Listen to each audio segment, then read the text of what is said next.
Einar, good to have you on the show. So this security law, as I just read out, will criminalize secession, subversion, as well as collusion with foreign forces. But won't it also effectively cut down on freedom of speech and protests?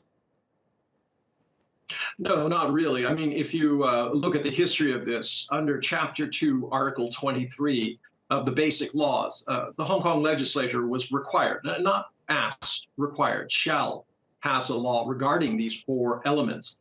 And China, the mainland, is simply putting into effect what should have been done back in 1997. They tried in 2003, it didn't work. But with 1 year of protests, people being attacked, people unable to walk the streets freely, with the economy in a free fall, it was necessary for the mainland to act. They have. It will be contentious. Joshua Wong has already promised that he wants to start advocating in more, quote, flexible ways, unquote. So this is not quite over, but it is the beginning of the resurgence of Hong Kong as a place to do business and for people to make their living.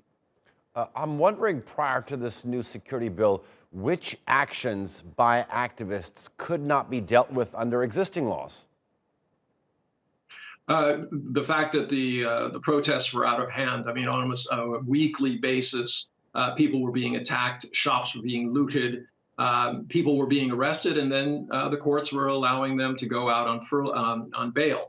So this was not being handled effectively. The government was not even able to pass a simple extradition law, which would have allowed, a guy who took his Hong Kong girlfriend to Taiwan, murdered her, and then went back to Hong Kong.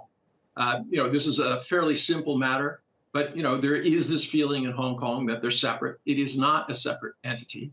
It is an entity that was returned to China due to it being seized by gunboat diplomacy by the British in order to enforce their ability to sell drugs in China.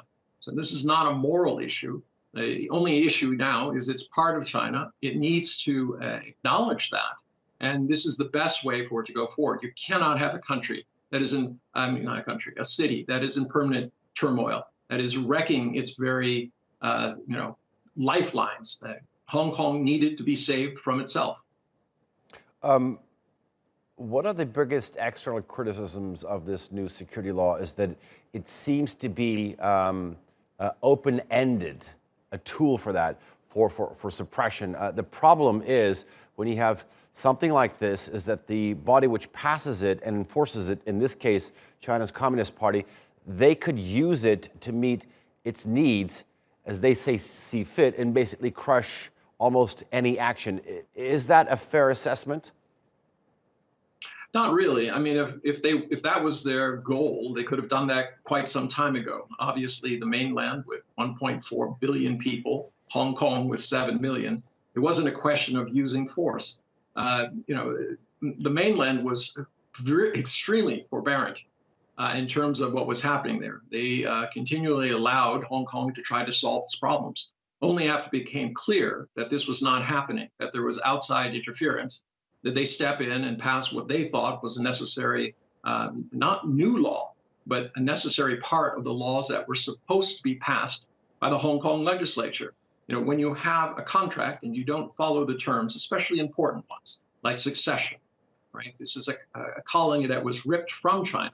So very important things. If you violate that, in theory, mainland could have said, look, the whole thing is invalid. You haven't followed through on your end, and they don't want to do that.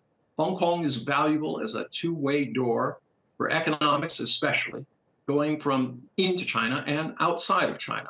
And China wishes to continue that. Otherwise, it would not have gone to these extraordinary lengths and with such patience in dealing with what has been a public relations nightmare. I finally want to ask you about sort of the implementation of this. I mean, unlike elsewhere in China, Hong Kong is supposed to have an independent judiciary. I mean, does it seem that the mainland Chinese leadership was not going to leave sort of any possible alternative interpretation of laws, of this law, to the hands of Hong Kong judges, because those who will be allowed to preside in these matters will be handpicked by Carrie Lam? Is that fair?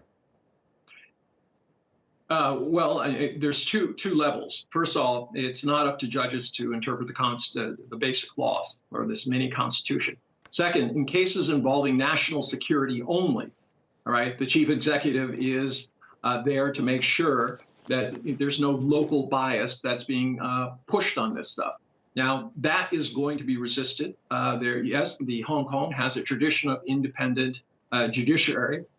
This is something that is going to be a bone of contention, but it's necessary. You can't pass a bunch of laws and then have no way of enforcing it. I would ask you, how else could you possibly do this? Fair enough. All right. Einar Tangen, China analyst, thank you very much for joining us on TRT World. I do appreciate your analysis.